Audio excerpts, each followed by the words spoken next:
Hello, Fuse Nation. My name is Alex Fuse, live from the 104.5 ESPN Radio Studios. I'm sitting here with Zach By, who is a U Albany football and basketball announcer with Roger Weiland here. So, Zach, how are you doing this morning? I'm doing awesome, man. How you doing? Good. So, I want to talk to you about I know you're a big Bills fan. So, how do you think the Buffalo Bills are going to do this season? Well, if you asked me that question about a month ago, I would have said we're going to be 10-6 and we're going to make the playoffs for the first time since 1999.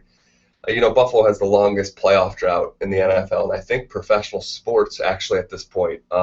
Their last loss was, or the last appearance in the playoffs was the Music City Miracle, which was probably before you were alive. What year were you born? 2000. Okay, so this was the year Yeah. before you were born. That's been a long time, and I thought we did all the right things. I thought Tyrod Taylor, he was a Pro Bowler last year at the quarterback spot. We have a great offense, LaShawn McCoy, Sammy Watkins. We have a good tight end in Clay. Defensively, I thought we were all set, but just come to find out, Carlos Williams comes back in camp out of shape, gets a substance charge, suspended for the first four. They cut him. Marcel Darius comes back to camp, another substance charge, suspended for the first four. This is 2 years in a row. He's going to miss games because he can't stop smoking weed. And now he's got to go to rehab. Manny Lawson, another terrific player for us, may have to sit because of a domestic charge. It's crazy, and we're gonna start the season get ready for a fist fight with one hand tied behind our back. So it's going to be interesting how we can weather the storm those first couple of weeks, because Marcel Darius is probably the best football player overall that we have on the team. So that's a big loss for us, but hopefully we can tread enough water. We play the Patriots in one of those first 4 weeks, and they're going to be without Tom Brady, so hopefully that'll be like two one-armed guys fighting each other, and hopefully we can come out on top.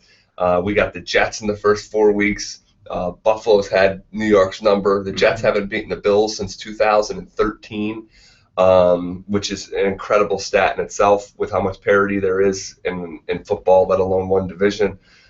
So I'm excited. But I'm not as optimistic as I was just about a month ago. Yeah, and you said it perfectly about the Patriots, and they're going to be in that fight for their life, too. For the first 4 weeks, they're going to be without Tom Brady, the starting quarterback. They haven't played since without Tom Brady in forever. So how do you think this Patriot team can do in the first 4 games? As Bill Belichick said, it's the most depth roster he's seen in a while. So how do you think this Patriot team can do? Well, that's one team that, out of all the teams in the National Football League, the Pats are the one team that has made us believers through the years that they can overcome whatever adversity, even if it is the greatest quarterback to ever play the game, which I firmly believe that Tom Brady is. I could see them going 2-2, and I think if they can go 2-2 through those first four, it's going to be same as it ever was. That old song that keeps on saying that over again, same as it ever was, same as it ever was. That's the Pats. I mean, they've dominated the AFC East literally as long as you've been alive. And again, going back to what I just said about the parity, there's so much parity in this league, and there's so much parity in divisions. The fact that the Patriots have been a steady hand for over a decade, a lot of that's because of Tom Brady and Bill Belichick. So we're going to see, for the first 4 games, but that's only one quarter of the season. I mean, I'd be hard pressed to think that the Pats couldn't take 2 out of those first 4, if not go 3-1, and Jimmy Garoppolo, present himself and his case to why the Pats drafted him so high in the first place. Yeah, and I have to agree with you that for 3-1. And I know you are a big wrestling fan, right? Yeah, well, I grew up watching wrestling. I think you could qualify me as an old school wrestling fan. That's the stuff that I really like to watch. So you don't like seeing Brock Lesnar knock out Randy Orton in the middle of the ring? Well, I really like Randy Orton, and I really like Brock Lesnar as a character. I think he's good for the business. But there's a certain strings of nostalgia that get plucked when I put on Shawn Michaels and Bret Hart and The Undertaker and Macho Man Randy Savage and Hulk Hogan and Ultimate Warrior, and I'm an 87 to 97, 98 type guy, and even into the 2000s, I guess, The Rock in Austin. But I don't have the patience or the time to sit there and watch a whole 3-hour card every Monday night. I think 3 hours is too long for every single week. I think Raw should be a 2-hour show. SmackDown's now a 2-hour show. That's live. I think that's cool. But it's one of these things where, like, it's not appointment television for me anymore.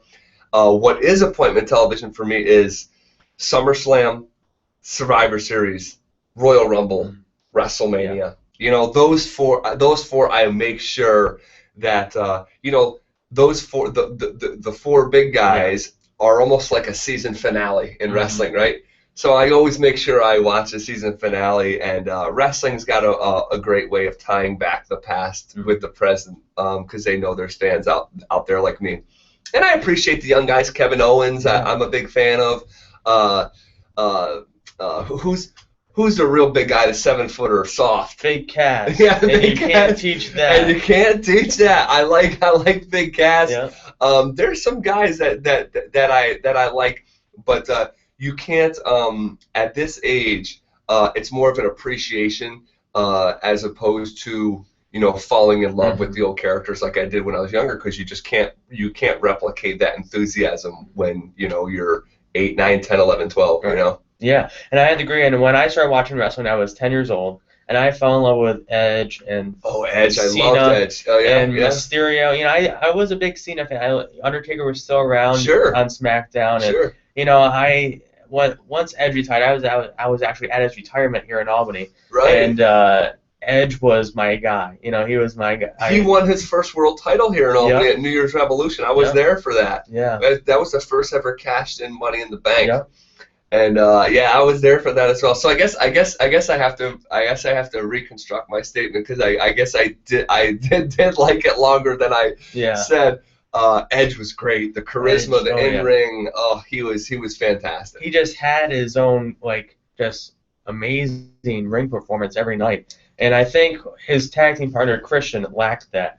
He didn't exactly have that it factor that Edge had. So I think that's why Edge was the main star out of the two. Well, you see that so often with tag teams. A lot of times they'll bring out, you know, wheel out two guys to, you know, debut them, and you see them for a couple of years, and then one guy will take the lead. You know, the Hart Foundation, Bret Hart was going to be the star. Jim the Anvil Neidhart just wasn't. The Rocker, Shawn Michaels, was destined to be a solo guy.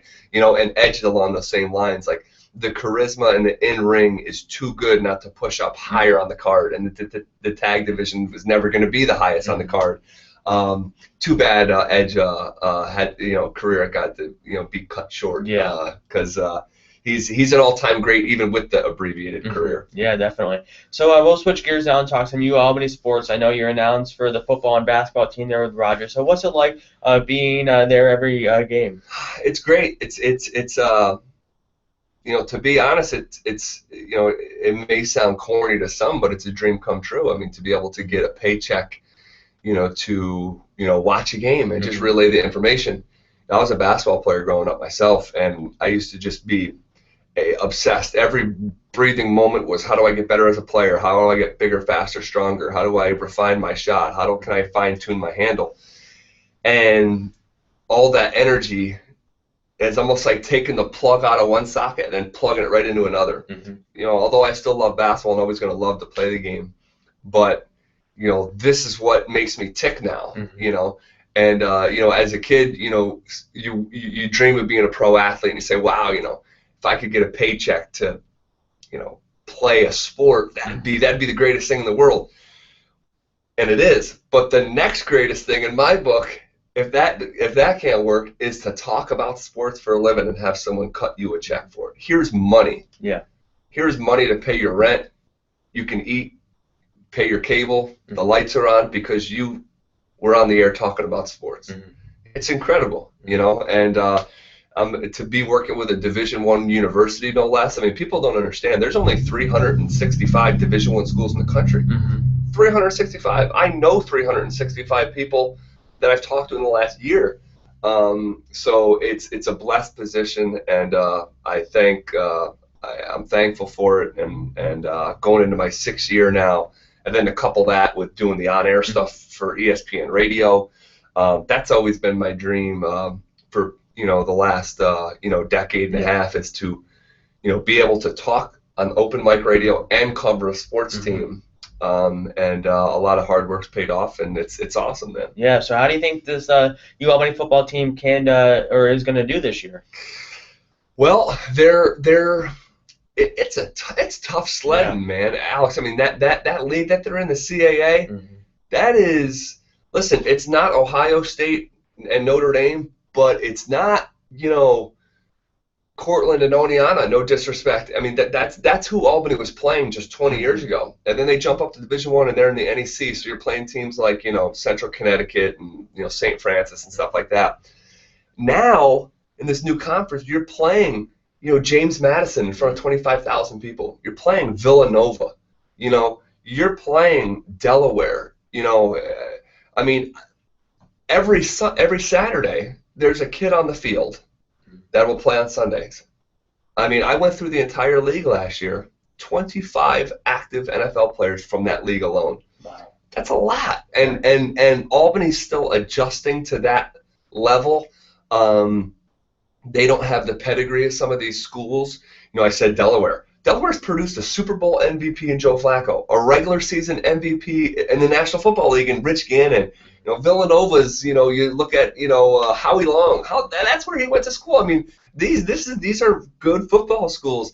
So Albany's still in a maturation process. It's going to take a couple of years to get back to your original question. How are they going to do this year? I think 500 will be if they could go 500, I think it could be a very successful season, because they're still, again, trying to adjust to not only the level of the league, but being a full scholarship program. For the longest time, they had, it was like 35 scholarships or something along those lines, and now they're all the way up to 63. How do you manage those? How do you recruit? Who do you offer? Yeah.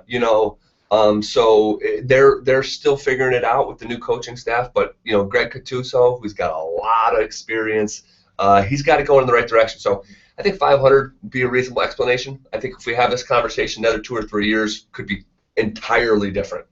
So how do you think this team can do it, or how do you think this team will be in 10 years? How about that? I think that the ceiling for football in the Capital Region is so high. I mean, Alex, if you wanted to go to a football game, a non-U Albany football game, and you wanted to go see a Division I level, which U Albany is, where do you go? I mean, you got to drive down to go see Rutgers in the city, or you got to drive west and go see Syracuse.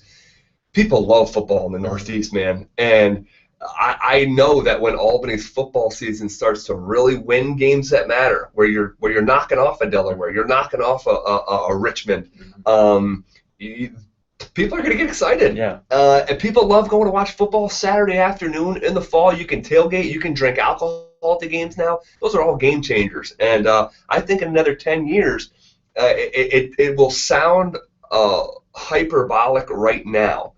But I think in another 10 years, Albany will be competing for a 1AA or FCS national championship. I think they'll be on that level, because the best teams in that league, in the CAA, they're all competing. They all have that goal in mind. And I think once Albany catches up to those guys, that will be their goal too. Okay, Zach, thanks for coming on this show this morning, and thanks for coming on and talking about some WWE and U Albany sports. Yes, thanks a lot for having me. You're doing a great job doing what you do. Best of luck continuing to track down these awesome guests. Yeah. And I appreciate you making me one of those guests. Okay, thank you, Zach. Okay, Fuse Nation, thanks for listening to the Sports Fusion episode. I'll be back at 3 with another show. Thanks for watching. I will see you later.